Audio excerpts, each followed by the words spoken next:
If you do Po namin doon sa mga ibang bilihin po.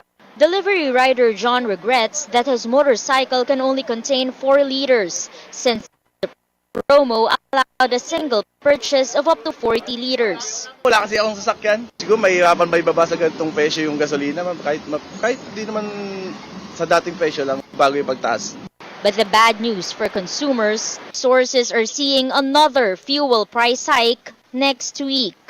An increase of around 5 pesos per liter for diesel and kerosene and more than 1 peso per liter of gasoline. The Energy Department says domestic prices are affected by the higher demand for oil in the global market and the impending embargo on major oil exporter Russia. Public utility vehicle drivers again appeal to the government to bring down fuel prices and distribute aid. Mabigat po kasi ito lang po ang inaasahan namin sa pang-araw-araw. pagalingan na lang po magtiyaga. Kailangan mo po dagdagan yung oras ng biyahe mo para may maiuwi ka. Sana lang po magkaroon po ng ayuda ulit para sa mga driver. Sana po yung tutukan nila ng papabaan nila, lalo na kay BBM. Yan ang pag-aaral natin. President Bongbong Marcos is taking the same route as the Duterte administration. He is not keen on suspending the oil excise tax, while the second tranche of fuel subsidy has yet to reach PUV drivers.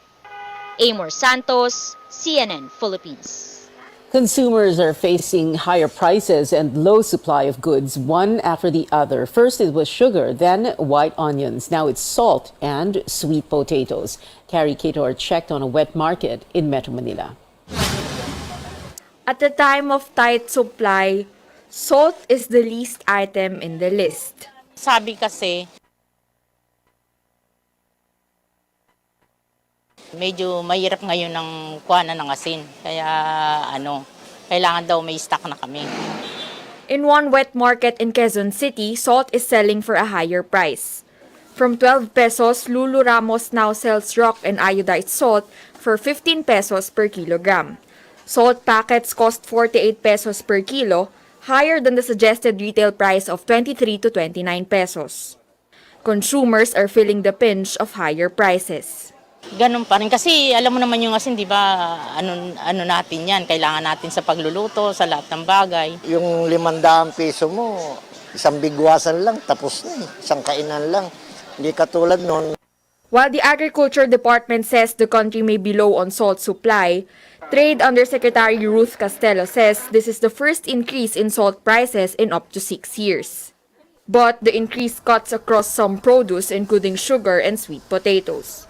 Refined sugar now costs 96 pesos, 1 peso higher than the SRP. Washed sugar is sold for 76 pesos, up by 2 pesos from last week. As for sweet potatoes, Ngayon po sobrang hirap ng kamote dahil ang papangit na po ng mga balat. Gawa po ng ng kalamidad na sobra ang bagyo. meat and dairy product prices are no exception. Wet markets sell chicken for 10 to 20 pesos more, while beef costs about 40 pesos higher than the 420 peso SRP. Even eggs are sold for 7 pesos and 50 centavos instead of 7 pesos. The price is right only until supplies last, and consumers can only hope that food in stock is enough to meet demand. Carrie Cator, CNN Philippines. The Social Welfare Department is making sure students and parents will not see a repeat of the chaotic initial distribution of cash assistance. AC Nichols tells us the DSWD also has an appeal to beneficiaries a day before the rollout. Joy Lopez is taking up criminology in a private college in Quezon City. But her family is barely making ends meet amid rising prices of basic commodities. She applied and received much-needed help from the Social Welfare Department's Cash Aid program for poor students. Malaking tulong po ito para mabili ko po yung mga pangangailangan ko sa school, lalo na po matatapos na po akong mag-aral. The DSWD says around 70,000 students have received aid since the first payout last Saturday. The agency will hold nationwide payout days every Saturday for the next month, targeting up to 400,000 beneficiaries. Huge crowds trooped to DSWD offices last Saturday after the payout was announced. This time, the DSWD is appealing to possible beneficiaries. Wait for a text confirmation before going to the payout centers. Those who walk in will not be served. Kasi naman ipagtabuyan pa po tayo o kung ano man, magkainitan pa along the way, wag na lang po in the first place pumunta dahil ito po talaga yung nilaan namin para sa may online registration. There are over 200 payout centers nationwide, a mix of DSWD and local government facilities. In the National Capital Region, beneficiaries will be directed to one of 3 payout centers in Taguig, Quezon City, and Manila. Students or their parents are reminded to bring documents that will prove their children are enrolled in school, such as a certificate of enrollment or school ID. And what about students who don't have access to gadgets or the internet, like those living in isolated communities? The DSWD says it is now working with LGUs to identify poor students who may receive assistance through off-site payouts. Our field offices are tasked to prepare the implementation plan in cognizance of the peculiarities doon po sa ground. AC Nichols, CNN Philippines.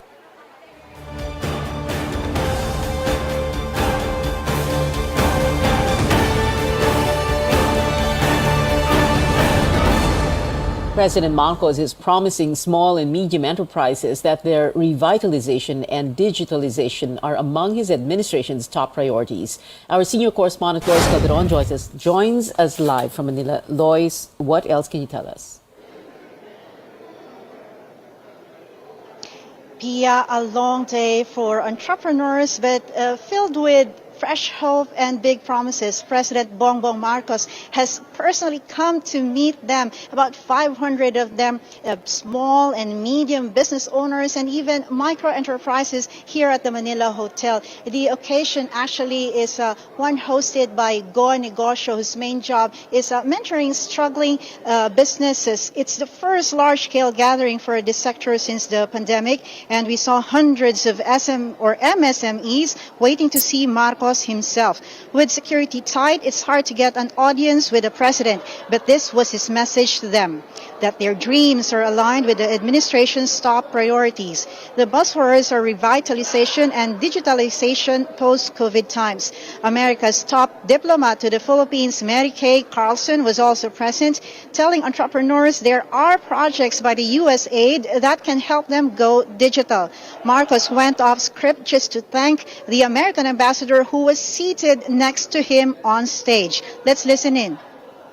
Her Excellency, the Ambassador of the United States of America, I'm very happy to see you here because this, when we first spoke, this is, and where I talked about the partnerships that need to be forged for the future.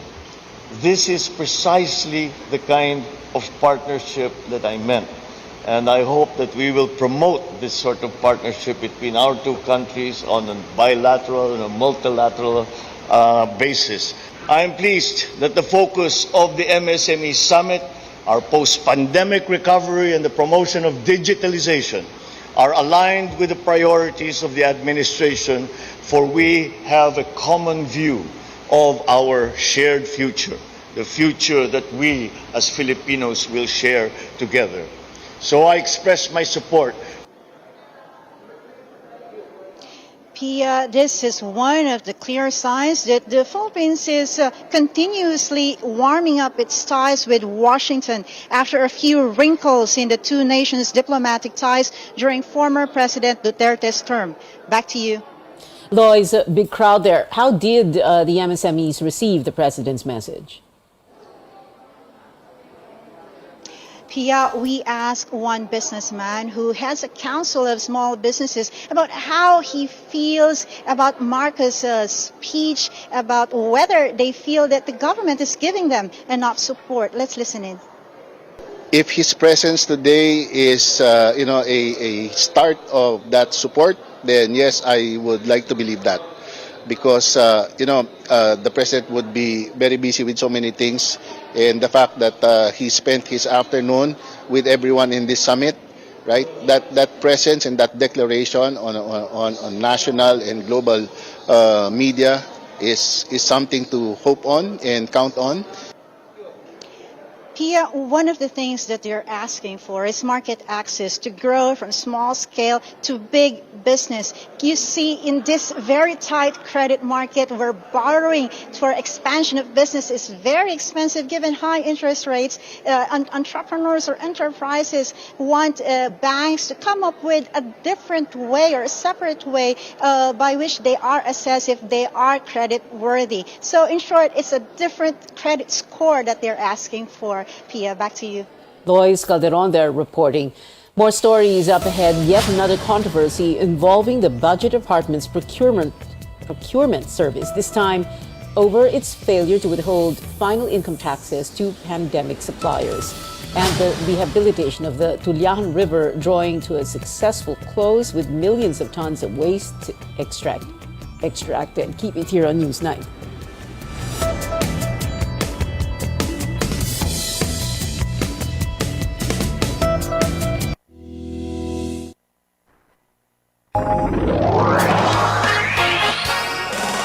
RPN DXKP Pagadian, ang inyong Radyo Ronda. RPN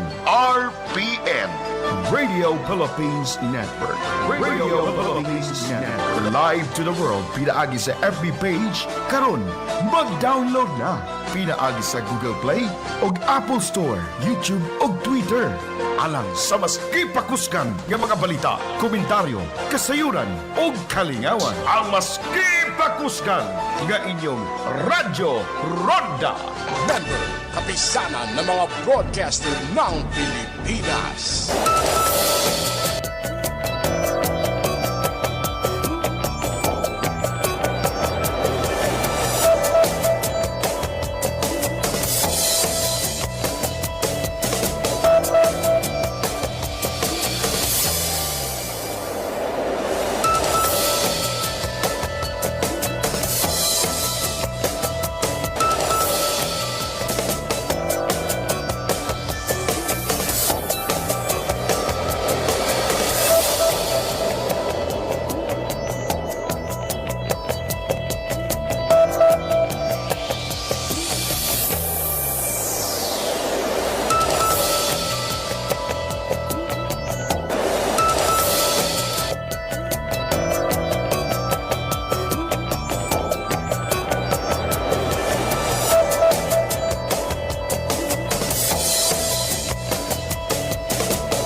Welcome back to CNN Philippines. The Commission on Audit again flags the procurement service of the Budget Department, this time for failing to withhold final income taxes on foreign suppliers of COVID-19 items. COA said the government lost some 3 billion pesos in potential revenue because the PSDBM did not withhold the final income tax applicable to non-resident foreign corporations. The unit paid 11.80 billion pesos to foreign suppliers, which are required to pay a 25% tax. The former officer in charge of the PSDBM's Comptroller Division argued that transactions made with the suppliers were exempt from tax under the Bayanihan to Heal as One Act. But COA said this only applies to value-added tax, excise tax, and other fees. The PSDBM also facing the issue of alleged overpriced laptops for teachers at the Education Department. The Budget Secretary makes her case before lawmakers on why the PSDBM should not be abolished despite one controversy after another. This report by Paige Javier. Budget Secretary Amina Pangandaman defends its procurement service after it becomes embroiled in another issue. Senators are calling for the abolition of PSDBM following Thursday's probe over the 2.4 billion peso laptop mess. Pangandaman defers to Congress if they really wish to do so. During the time when I was with Secretary Jokno in 2017 to 2019, one of the benefits of the PSDBM is actually the savings that the government incurred during that time, which is worth 18 billion. So I think if we give a chance to PSDBM and if we clean the process and the system of the procurement in PSDBM, maybe we can go back to its old glory. She believes PSDBM can be fixed with programs in place. Senators Win Gatchalian and Coco Pimentel think otherwise. Gatchalian says it might be better to let government agencies do their own procurement. I don't see the point of its existence. So abolish it. Just give it to the department, make them accountable. Pera mo yan, ikaw bumili. If may mali, ikaw may accountability dyan. Gatchalian says the laptop controversy shows there are loopholes in the PSDBM procurement process. Looking at the setup in PSDBM, I clearly believe that there is something wrong. Probably, may sindikato operating inside PSDBM. Senator Pimentel says it's time to pull the plug if changes in PSDBM can't be done. Kaya nga paulit-ulit ang aking hamon kay new Executive Director ng PSDBM, si Attorney Santiago, na save your agency. Kasi kung wala tayong makitang pagbabago na talagang kahanga-hangang pagbabago, tama na sigurong goodbye PSDBM na. The Senate Blue Ribbon Committee will resume its probe next week, while a House bill was filed calling for an investigation. The same Commission on Audit report on the laptops flagged the PSDBM's approval of contracts for personal protective equipment worth 1.38 billion pesos, despite the lack of necessary certification. Senators Pimentel and Risa Ontiveros want another probe into this matter. If I may po, if you'll be giving us a chance to at least clean PSDBM, we will highly be happy with that. Paige Javier, CNN Philippines. Severe tropical storm Florida leaves tens of millions of pesos worth of damage to agriculture and infrastructure. Agriculture losses now at more than 19 million pesos, with rice and corn crops hit hard based on data from the Agriculture Department. More than 1,200 farmers affected. The DA distributed bags of seeds to the farmers. Disaster management officials say damage to infrastructure reached almost 34 million pesos. Florida damaged 24 roads and bridges in the Ilocos region, as well as 7 infrastructure in Cagayan Valley. Meanwhile, the Bangsamoro Autonomous Region in Muslim Mindanao under a state of calamity because of widespread flooding brought by bad weather. The state of calamity took effect on August 18 and will last until the end of October. The Tulyan River Cleanup Project has finally been completed after 2 years. San Miguel Corporation officially finished its 1 billion peso initiative to clean the river. The project began in 2020 together with the Environmental Department in support of the government's flood mitigation efforts and rehabilitation of Manila Bay. SMC President and CEO Ramon Ang said that with this project, they were able to extract 1.12 million tons of silt and solid waste from the river, which will deepen and widen its water holding capacity to reduce severe flooding in the metro. This project benefits flood-prone cities of Navotas, Malabon, Valenzuela, and Caloocan. The company also marked the first year of its 2 billion peso cleanup initiative for the Pasig River. So far, they have removed over 510,000 metric tons of solid waste from the polluted river. The company hopes the initiative will entail trash from being dumped into the river. China announces new economic measures to deal with the impact of COVID-19 and the worst heat wave that hit the mainland. While Beijing has yet to fully reopen its borders to international travelers, locals are fueling demand for tourist destinations. Tristan Nadalo has the full story.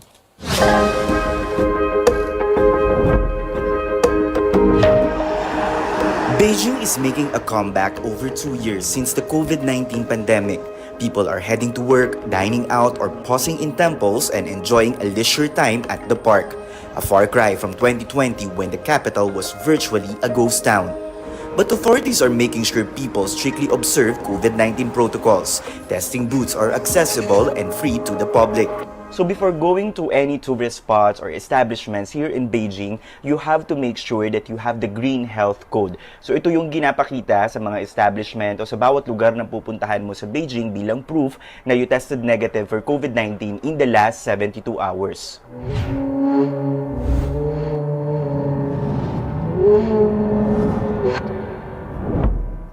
The public can now enjoy most tourist destinations in Beijing like Temple of Heaven at the city central. Around 12 million people visit the UNESCO World Heritage Site every year before the pandemic. A health code is needed to visit the temple.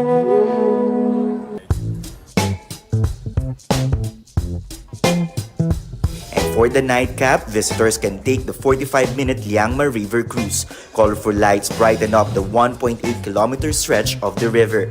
The Liangma River International Waterfront is a new tourist attraction showcasing fashion, modernity, and diverse cultures at the heart of Beijing. While these are good signs out of the pandemic, full economic recovery remains a challenge for the world's second biggest economy. Beijing just announced a number of economic measures to battle the impact of the pandemic and its worst heat wave in 6 decades. China's biggest focus now remains on infrastructure, but Beijing also aims to boost its local tourism, investment, and consumption to further revive its economy. In Beijing, China, Tristan Udalo, CNN Philippines. Up ahead, even with Jordan Clarkson and Kai Soto, Gilas comes up short once again to Lebanon. And Ben and Ben releases their new single about moving on, while pop megastar Britney Spears is back with a new club banger in her collaboration with icon Elton John. You're watching CNN Philippines.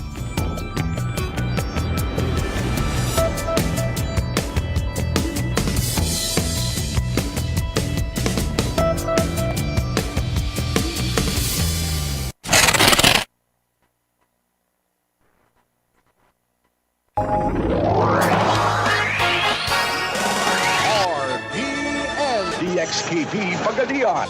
Ang inyong Radyo Ronda. RPN. RPN.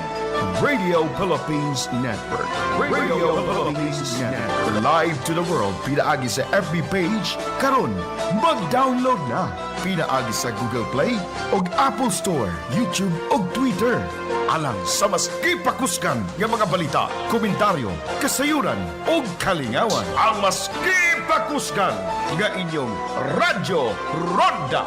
Member, kapisanan ng mga broadcaster ng Pilipinas.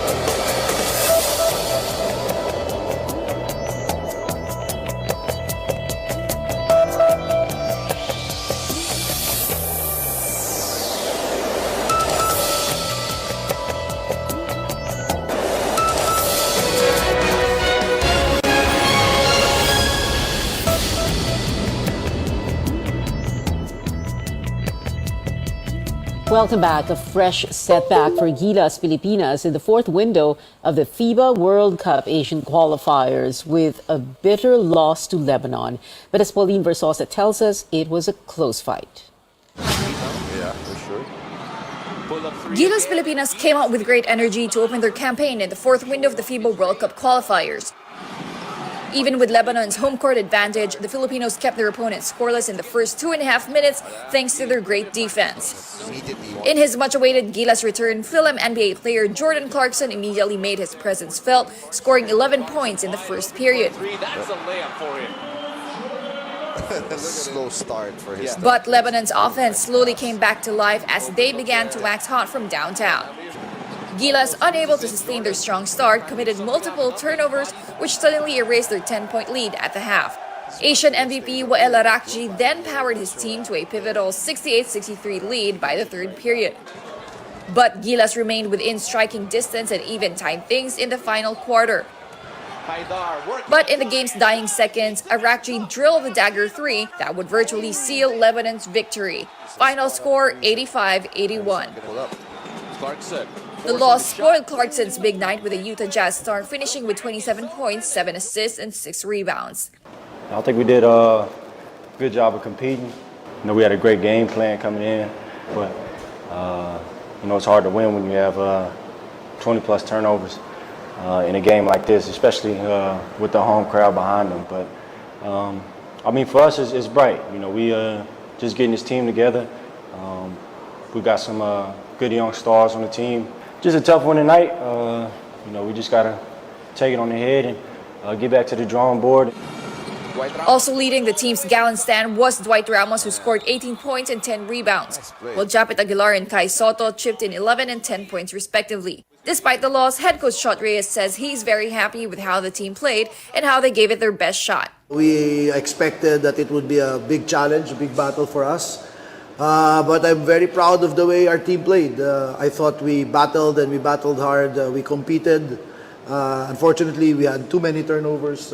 21 turnovers really was the big difference in this ball game, and that's just a result of us not yet as familiar with each other as we'd like to be. So if we get some more time, some more practice time together, then we should be able to address that. Gilas has now dropped to 2 wins and 3 losses in Group E. The team will look to bounce back when they return home to host Saudi Arabia at the Mall of Asia Arena on August 29.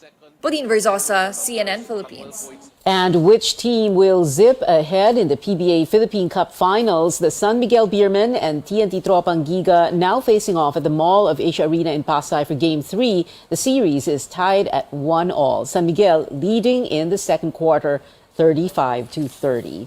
OPM band Ben & Ben has released their newest single today. The Filipino folk group comes up with, according to fans, one of the most personal and vulnerable songs they've written. The emotional piece speaks about closure and healing after the end of a romance.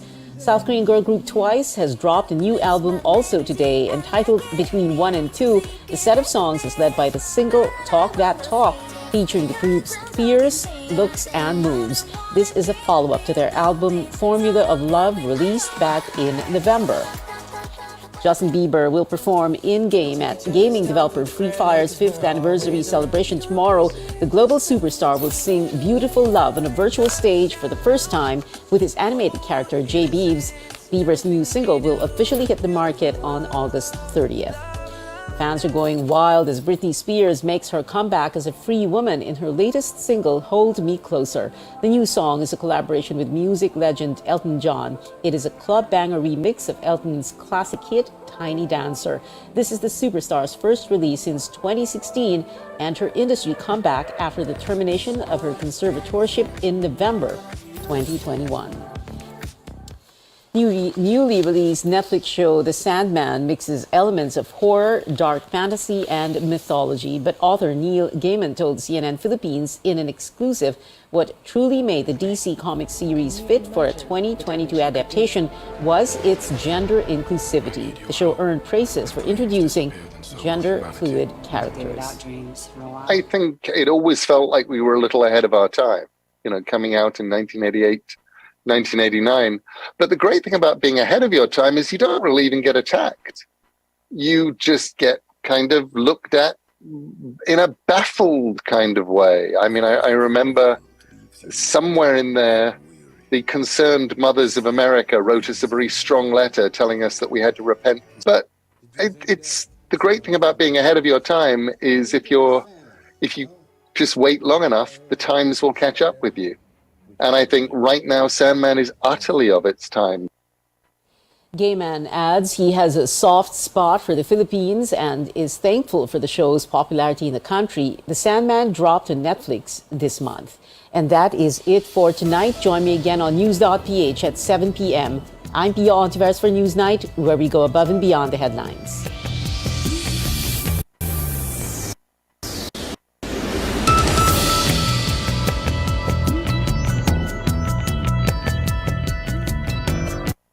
This program is brought to you by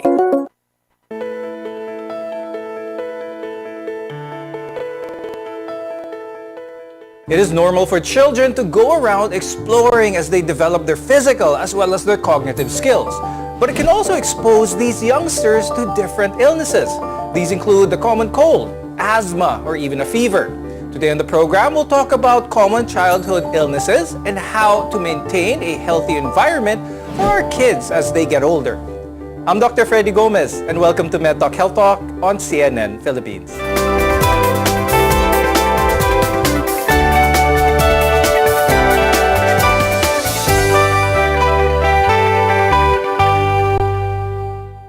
Joining us for this episode is Dr. Catherine Onghansing. She's a pediatrician from the Los Santos Medical Center and the head of the Breastfeeding Committee. We're also joined by Dr. Kathrina Flor Carigma. She's a family medicine specialist from the Asian Hospital and Medical Center. So our guests are here today to give insights on childhood illnesses. So thank you very much for joining us on the program.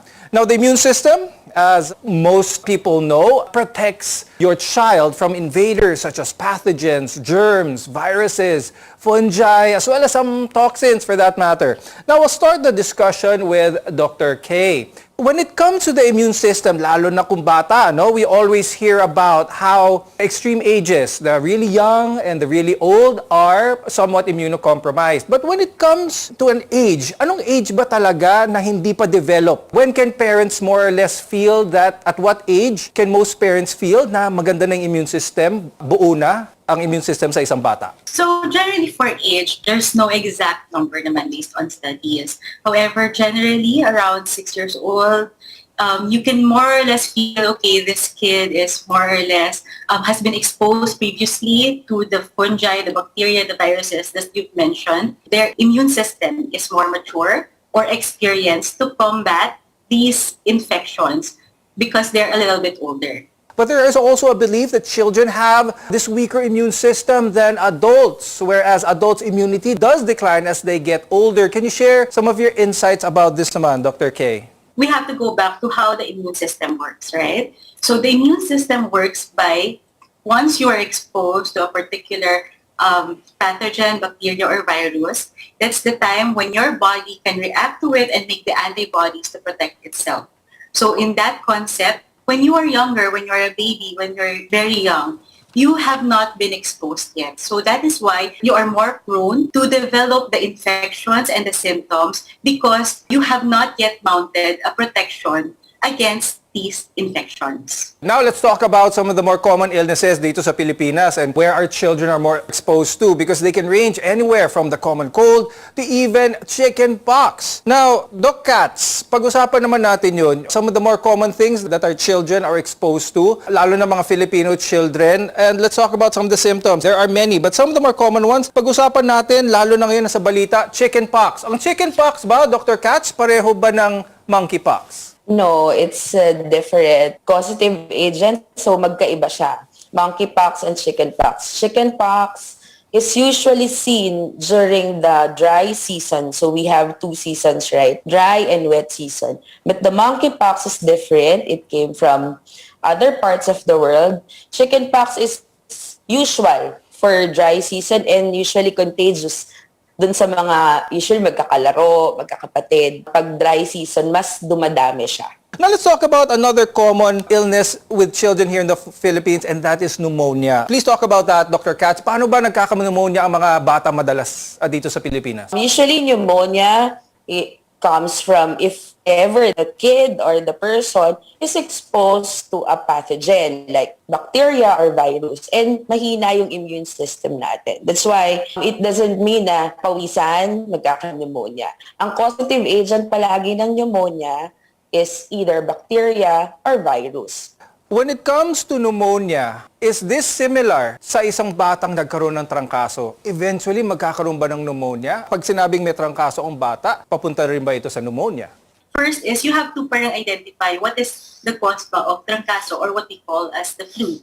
So the flu is caused by the influenza virus. And generally, the symptoms for this would be more or less similar, right, to what children with pneumonia might experience. So they might have fever, cough, colds. However, with flu, sometimes because it's a viral infection, more prominent as well would be weakness, body pains, they might have a loss of appetite. And then generally, a child with flu does not necessarily mean that they'll develop pneumonia. Mm-hmm. But there are conditions wherein we say that there can be bacterial superinfection as well, wherein because they have the flu, their immune system is weaker because they're sick, they can be more prone to develop bacterial infections on top of what they already have which is the flu infection. Now, pag-usapan natin another illness that is common among Filipino children here is asthma. Now, Dr. K, pag-usapan natin a little bit. Ang batang may asthma, habang bata pa siya, younger than 6-year-old, can they outgrow that? For asthma naman, because it's basically an allergic condition, right? It means that because your family members, your father, your mother, or someone in your family has asthma before, so you have a tendency to have asthma as well. Now, asthma and these allergic conditions are lifelong. It means that there is no treatment to really forever cure you of the disease. But yes, in fact, some asthma may be more active while you were younger, and then when you get older, it may undergo a period of quiescence. Parang it's not as active, but your risk is still there. Like when you get older, especially if you have an infection where you're immune or you're exposed to triggers, it can get reactivated. So periodic reevaluation is still important. Okay, so later we'll talk about the severe complications that can cause serious damage to your child's health. We're your connection to better health. This is MedTalk Health Talk.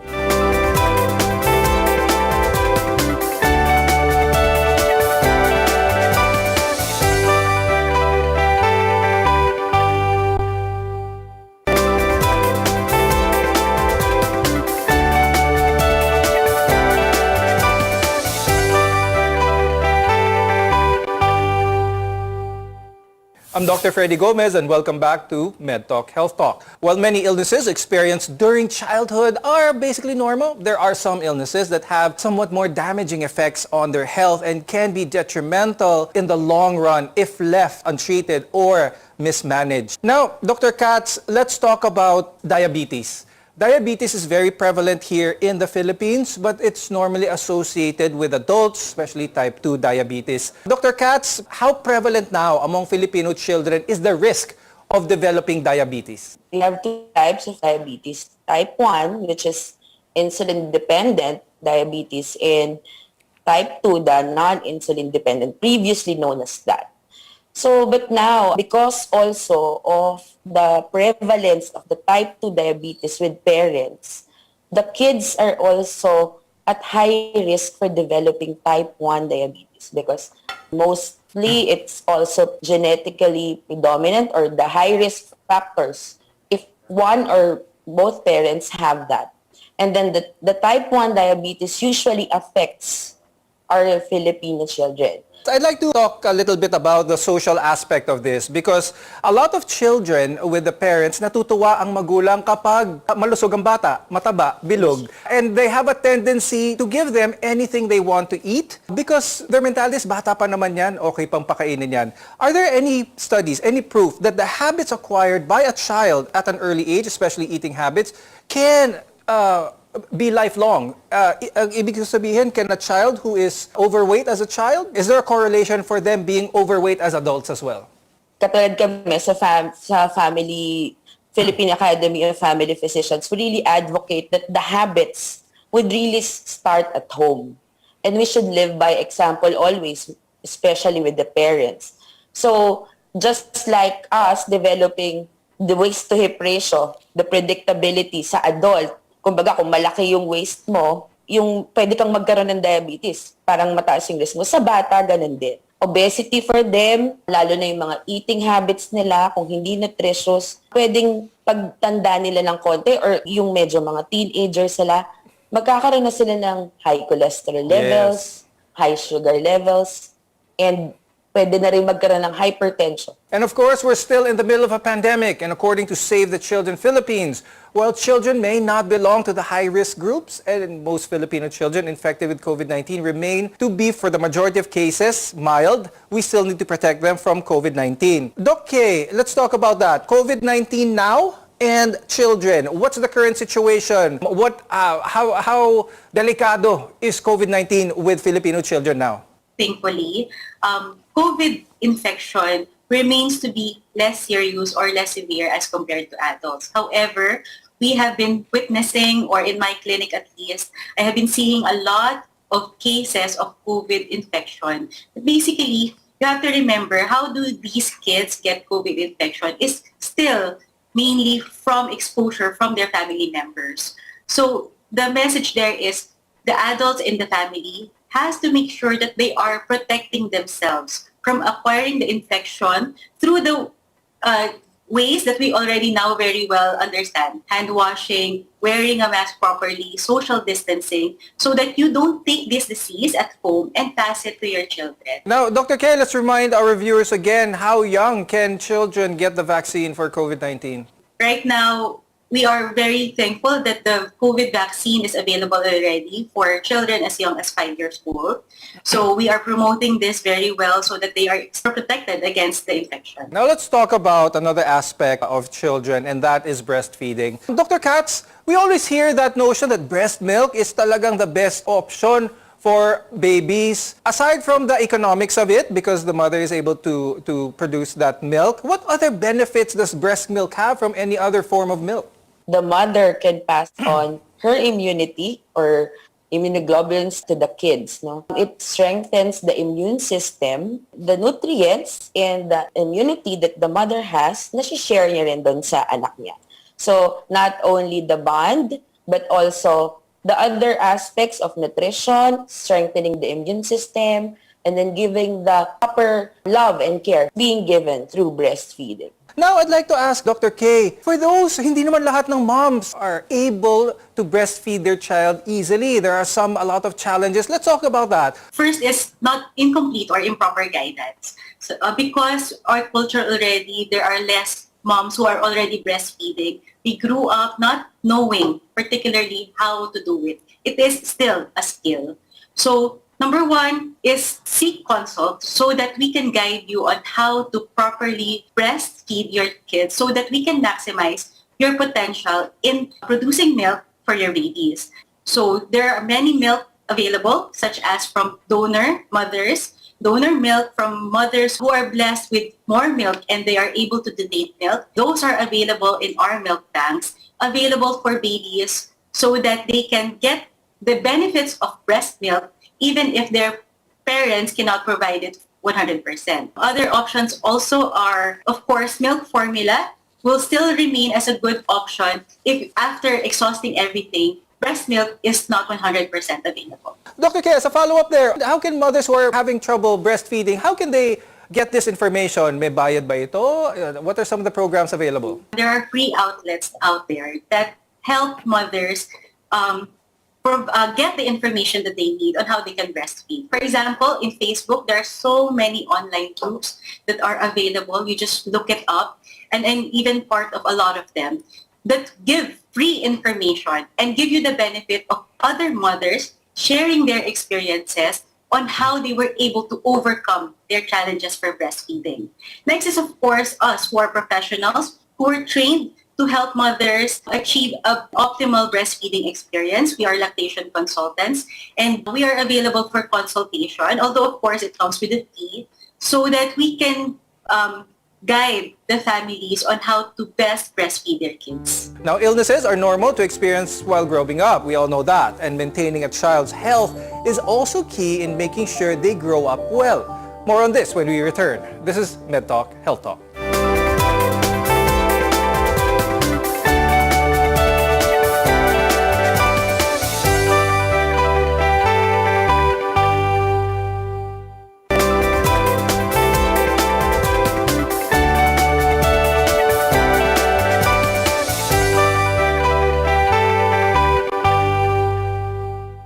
I'm Dr. Freddy Gomez and welcome back to Med Talk, Health Talk. It's essential for every parent to do their best to keep their child healthy. Now, a key element to this is making sure they take the right nutrition in order to develop properly. Dr. Katz, pag-usapan naman natin ngayon nutrition na dapat para sa bata. We talked about this a little bit earlier, but let's dive into it a little bit more because we've all heard of the food pyramid. How important is this as a nutrition guide for children?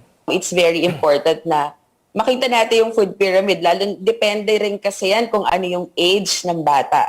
But yun yung guide natin for us to know what to give our kids. Example, for younger kids, masyado silang hyper, diba? Masyado silang, they need energy. So we give whole grain food as source of carbohydrates. And then for elderly kids, nasasanay na sila minsan na kumain ng mga salty food, mga junk food. So kailangan mag-offer tayo, and we have to make, we as parents and in the family, we offer healthy foods na kaya nilang kainin and parang similar doon sa taste nila. So depending on the age group, lahat yon kailangan may health benefits sa mga bata. Kailangan kung ano yung need nila at the time of their growth. Now let's talk about water and specifically dehydration. Dr. Katz, is dehydration in a child the same as an adult who is getting dehydrated? Usually, our children are prone to dehydration. A child can develop dehydration even just for 3 bouts of loose bowel movement or vomiting. So, a child is more prone to dehydration than the normal adult. Now, Dr. K, what exactly should parents be looking for when choosing food supplements, multivitamins for their kids? Mahilig ito yung nasa number 1 sa mga shopping list ng maraming mga parents. What's your take on this? What should the mindset be of parents when it comes to supplements and multivitamins? Multivitamins and supplements are not necessary for most healthy children. Food, making sure that it's adequate and healthy, is still the best source of nutrients for these kids. So there are some kids who may benefit from multivitamins, however. For example, those who are exhibiting growth delays, they're smaller, they're thinner than their counterparts, or those who are, of course, picky eaters. They have very restrictive diets. So in order to ensure that we're giving enough of the nutrients, they might benefit from giving multivitamins. Now, Dr. Katz, I would like to talk to you about exercise and sleep. Now, we all know as adults, kailangan talaga ng balance of exercise, good amounts of sleep. But for children, lalo na yung mga batang hindi outdoorsy, kumbaga, no? They like to study indoors, they like to read books. Physical exercise really isn't their cup of tea. How could we help the parents give them that much needed physical activity, kumbaga? Usually, we tell the parents to give their children schedules, like the amount of time through gadgets, and then you close the gadgets, this time in eating, and then we encourage some physical activity sa bahay lang, kung ano yung gusto nila, to encourage them. But scheduling of activities is very good for these kids. Lalo na kasi yung attention span nila minsan, maiksi lang. So, may kita nila, okay, at this time, kailangan pala ganito na. At this time, kailangan tumayo na ako and I'll do some running in place or dancing or some simple exercises for them. With that in mind, thank you very much, Dr. Catherine Onghanseng and Dr. Kathrina Flor Carigma for being with us today and sharing your expertise about childhood illnesses. I'm Dr. Freddy Gomez and thank you for watching Med Talk Health Talk. We'll see you again next time.